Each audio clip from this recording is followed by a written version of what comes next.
La parole est à monsieur Julien Dive.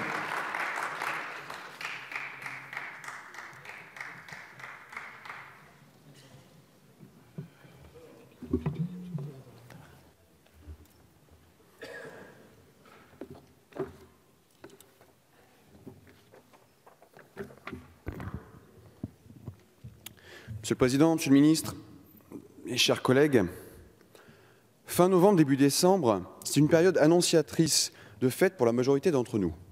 On pense aux cadeaux de Noël, aux décorations du sapin ou du jardin. Tous les ans, c'est surtout un moment de détresse pour les plus fragiles. Pour ceux qui n'ont pas de toit, pour ceux qui travaillent dur, mais pour qui ce n'est pas suffisant pour boucler la fin du mois. Le week-end dernier, la plupart d'entre vous a sans doute croisé des gilets orange en allant faire les courses. Ce n'étaient pas les gilets orange du MoDem, ce sont les bénévoles de toutes les banques alimentaires qui portaient ces gilets afin de se faire remarquer, de sensibiliser et inciter les Français à être solidaires de ceux qui sont dans le besoin. Cette grande collecte a mis en lumière le travail des bénévoles associatifs. Toutes ces personnes qui prennent sur leur temps, dépensent leur énergie, utilisent leurs compétences au service d'une cause, au service de l'intérêt général. Et le tissu associatif ne se limite pas à l'assistance aux plus démunis. Il est présent partout, dans la vie quotidienne des Français. Le secteur associatif, c'est un groupe d'étudiants qui va organiser une aide à la scolarité dans un collège. Un club sportif d'une commune rurale qui réunit toutes les semaines différentes générations autour d'une valeur commune. Une pièce de théâtre ou une exposition qui va favoriser les échanges. Une collecte de fonds pour aider les populations après une catastrophe naturelle. Être salarié ou bénévole dans une association, c'est faire du concret. Il faut l'avoir fait pour savoir de ce dont on parle. Savoir ce que c'est qu'être bénévole au service des autres. Ce que c'est qu'être président d'une association. Cela a été dit, en France, nous avons 1,3 million d'associations qui comptent plus de 13 millions de bénévoles, qui agissent chaque jour pour aider autrui, redynamiser des territoires et pour porter des projets innovants. En période de morosité économique, de repli identitaire et individuel, certaines personnes font le choix de donner. Ces bénévoles donnent de leur temps, ils font vivre leurs idées. Et cet engagement n'est actuellement pas reconnu à sa juste valeur. Pourtant, ils sont essentiels dans certains territoires délaissés. Ils sont au cœur du lien social dans des quartiers sensibles, dans des villages menacés de désertification. Ils fournissent des services de proximité là où les entreprises ne vont plus. Ils se substituent aux services publics et à la puissance publique lorsqu'il y a défaillance. Nous le rappelons ici, à l'examen de chaque texte sur le sujet. Le monde associatif traverse une double crise. Une crise financière d'abord, une crise du volontariat ensuite. Crise financière donc. Plus qu'ailleurs, l'argent reste le nerf de la guerre. Pour toutes ces associations qui manquent de moyens financiers de façon chronique, c'est le modèle simple de l'organisme non lucratif qui veut cela. Toutefois, ces derniers temps, quelques mesures décidées ici impactent durablement les finances de ces organisations. Je pense à la suppression de la réserve parlementaire que vous, membres de la majorité, vous nous avez imposée. Elle représentait 45 millions d'euros pour aider les associations à la mise en place de projets structurants. La réserve n'était pas la seule source de financement. Elle n'était pas suffisante pour faire vivre toutes les associations bénéficiaires, mais elle était salutaire pour les plus petites. L'affectation de 25 millions d'euros au fonds pour le développement de la vie associative est loin de compenser cette perte. On a beau refaire les calculs dans tous les sens, on est loin du compte. Pour faire simple, les crédits dont bénéficiaient les petites structures ont été divisés par 2. Le crédit d'impôt de taxe sur les salaires a été transformé lors du PLFSS 2018 en baisse de cotisation pour les organismes non lucratifs qui ont des salariés. C'est une aide salutaire, mais par définition, ce soutien financier ne touche pas les petites associations, qui, elles, ne peuvent pas avoir de salariés. Nous avons donc, encore une fois, une mesure qui contribue à renforcer la fracture territoriale, au détriment des territoires ruraux et de ce que certains appellent la France périphérique. Ensuite, je l'ai dit, une crise des vocations. Le bénévolat reste fort, mais il stagne. Avec les années, il reste très inégal entre les petites et les grandes associations. Ce manque de moyens humains, ce sont les plus modestes qui les subissent, notamment ces associations qui avaient recours aux contrats aidés. Aujourd'hui, celles-ci ne savent pas encore comment continuer.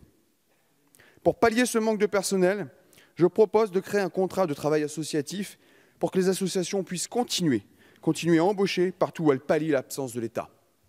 C'est aussi en facilitant le travail des associations qu'elles pourront plus facilement recruter des salariés comme des bénévoles.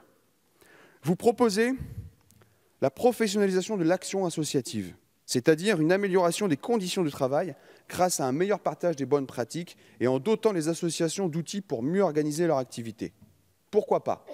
Ce n'est pas suffisant. Ce n'est pas suffisant car l'engagement a évolué au cours des dernières années.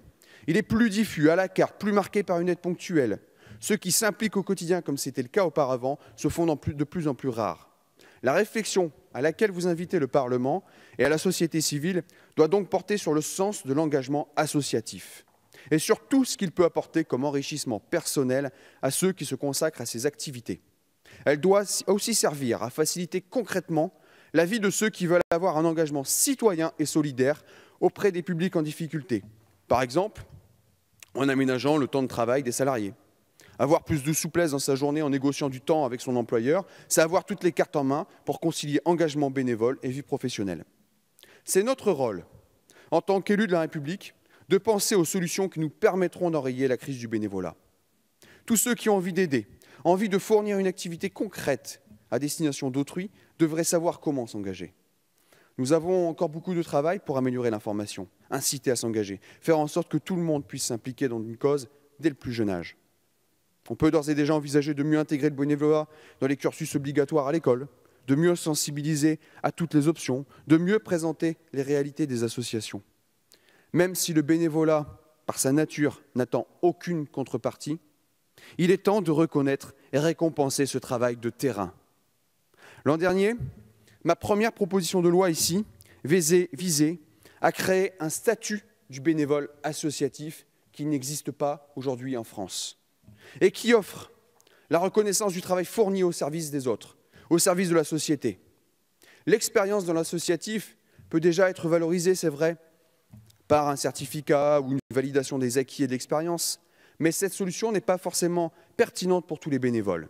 Cette reconnaissance reste insuffisante par rapport aux efforts fournis. Et c'est pourquoi j'ai proposé de valider des trimestres de retraite au bout de plusieurs années d'engagement au sein d'une association. Cet été, j'ai demandé au bureau de l'Assemblée nationale de créer un groupe d'études parlementaires à l'Assemblée nationale qui n'existait pas jusqu'alors, afin d'approfondir ces pistes pour aider au développement du tissu associatif. La seule mesure claire et concrète et précise de votre proposition de résolution est le renforcement du rôle des associations dans la co-construction de certaines politiques publiques. C'est évident que nous devons entendre la voix des associations, notamment dans la mise en œuvre de ces politiques publiques, dans de nombreux domaines. Nous ne pouvons légiférer correctement qu'à partir du travail qui est fait sur le terrain. Autre piste abordée par votre texte, le lancement d'une consultation conjointe des parlementaires et de la société civile pour réfléchir à la place du secteur associatif dans la société française. Pourquoi pas? Mais votre texte restera incantatoire sans la volonté politique du gouvernement qui, espérons-le, saura être attentif aux retombées du travail que nous entamons aujourd'hui. Une initiative plus urgente et que vous manquez d'aborder ici est l'évaluation des modifications les plus récentes du bénévolat. La création de la réserve civique, du compte engagement citoyen, du congé d'engagement, l'assouplissement de l'accès aux services civiques, etc. Les innovations n'ont pas manqué à la matière. Et rien à ce sujet dans votre proposition de résolution. Comment leur mise en place a-t-elle été reçue par les publics ciblés? Avons-nous trouvé un moyen de lutter contre la crise des vocations? Cette proposition de résolution semble partir d'un bon sentiment et pose les premières bases de travail. Mais elle reste insuffisante et ne réinvente rien.